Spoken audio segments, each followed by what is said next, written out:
120 minutes sur RTCI. Avec Laurence Boza-Perron, qui est artiste, qui va nous parler dans un instant de l'exposition Regards croisés, patrimoine vivant tunisien, 10 artistes depuis le 22 mai et dernier jour d'exposition aujourd'hui. Bonsoir Laurence Boza-Perron. Bonsoir Atem, merci pour l'intérêt que vous portez à cette exposition de groupe. Alors cette exposition, ce sont des regards croisés et effectivement les regards sont là, ils sont nombreux, ils sont divers et en plus de cela, il y a une approche vivante du patrimoine. Je crois que c'est cela l'argument.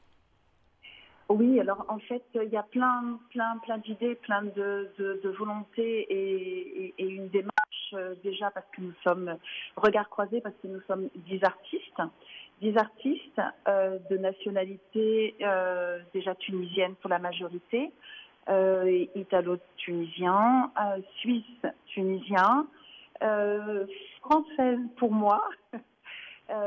Et en fait, déjà en soi, c'est déjà un partage et c'est déjà ça rentre dans ce regard croisé. Au-delà de tout ça, on a souhaité qu'il y ait des savoir-faire qui sont aussi typiquement tunisiens, avec Mehdi Benedetto qui travaille tout ce qui est mosaïque, avec Skander qui est un travailleur sur pierre. Donc la mosaïque, c'est quand même une approche culturelle et très ancienne.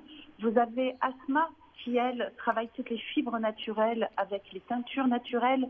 Et en Tunisie, c'est une approche qui est très importante et il y a un savoir-faire derrière tout ça.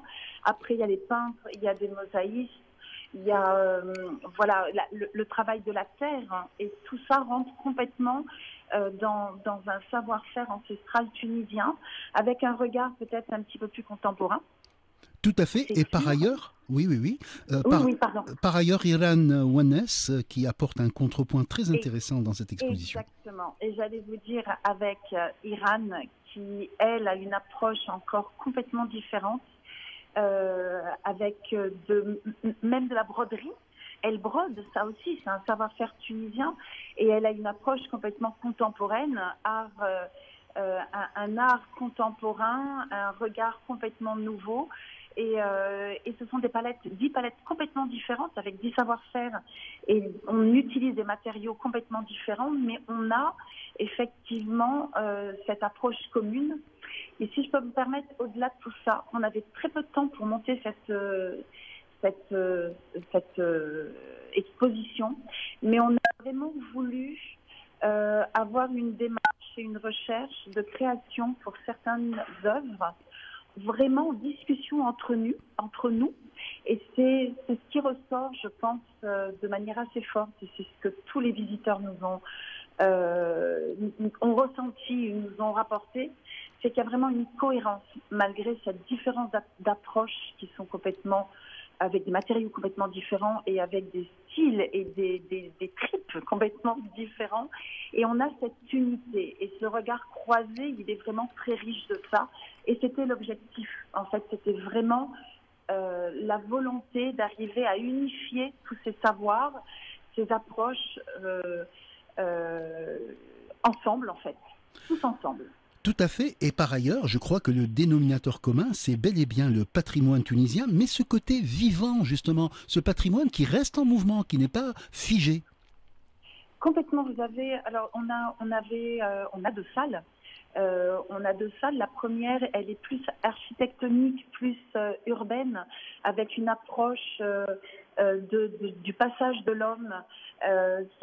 Samia Chour, qui est céramiste depuis des années, elle a des totems avec des motifs qui font penser à Djerba, avec l'approche architecturale de Djerba, avec Asma, les films naturels, avec les artistes. Et la deuxième, qui est vraiment organique, la deuxième salle est vraiment une salle où on retrouve le vivant, mais du coup, c'est vraiment ce lien du vivant et du patrimoine tunisien qu'on retrouve dans ce circuit qu'on a essayé de créer dans ces 2 salles, qui sont 2 salles différentes mais avec un lien fort et qui ne font qu'un en fait. C'est vraiment c'est vraiment la recherche et le souhait de cette exposition. Alors vous avez cité Skander Khalil, vous avez cité Samia Achour, Asma Ben Issa, Mehdi Benedetto, également Iran Ouannes. Citons les autres artistes qui participent aussi de manière très singulière. Salama Goucha Sayem, également Olivia Grasshoff Rsas, Rim Saad, Heda Saïdani, et puis vous-même, Laurence Boza-Perron. Tout à fait, Ada. Et on a voulu aussi, ça me tenait vraiment à cœur. Vous avez, tout le monde connaît les femmes qui sculptent, enfin qui modèlent à Sejnen, qui sont quand même au patrimoine immatériel de l'UNESCO depuis 2018. Et je connais bien Hada pour travailler avec elle côté artisanat. Et ce sont des femmes qui sont absolument méritantes. Et elle a 13 de plus d'1 mètre de haut. Et je trouve qu'elles sont à la fois dans l'artisanat et à la fois dans l'art. C'est vraiment ancestral. Et l'art ancestral est la souche de toute forme d'art et qui devient aujourd'hui, en passant par l'art contemporain, mais il y a cette continuité. Je voulais absolument qu'elle soit présente parce que ce sont des femmes qui sont extraordinaires, très méritantes. Et je trouve qu'elles se situent aussi bien au niveau artisanal qu'au niveau art. Et je tenais à ce qu'elles soient représentées. C'est pour ça qu'il y a en fait effectivement Hada Saïdani qui est présente aussi avec nous sur cette exposition.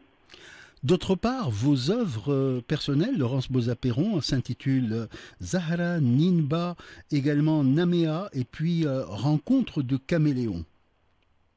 Ah, alors les rencontres de caméléons.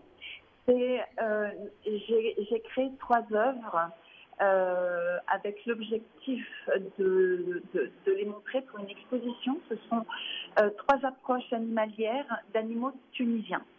Avec un thème un peu particulier parce que parfois on peut les maltraiter alors que ce sont des animaux absolument extraordinaires. Vous avez le fouet-de-queue du Grand Sud tunisien qu'on voit de moins en moins, mais c'est un lézard typiquement du Sud tunisien, du désert.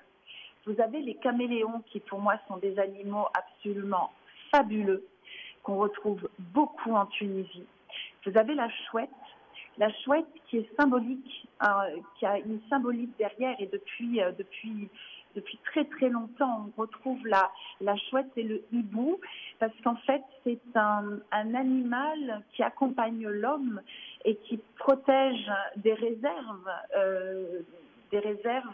que l'homme peut retirer de la terre, qui sont les céréales, etc., en mangeant les rongeurs, et qui nous protège aussi des reptiles qui peuvent être des reptiles venimeux, tout simplement.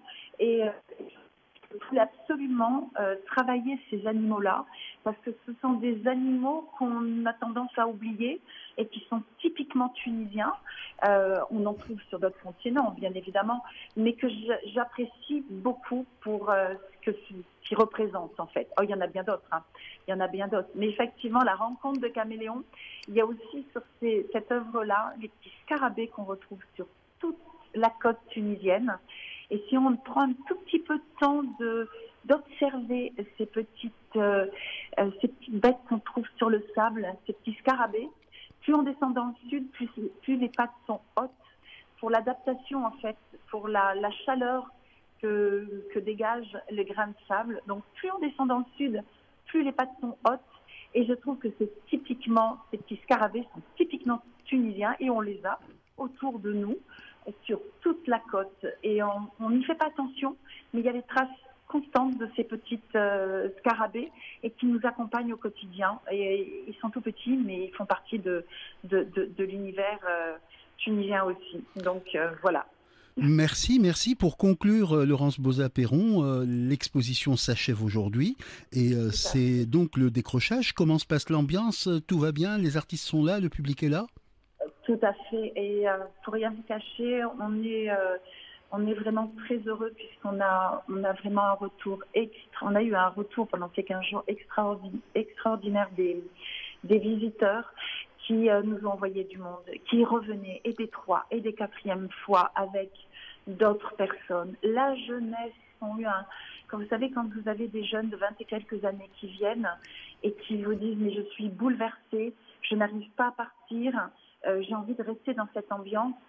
On se dit en tant qu'artiste, parce que des œuvres, une exposition, c'est d'abord pour le plaisir d'être vu, au-delà des ventes, c'est vraiment pour montrer la sensibilité de chacun.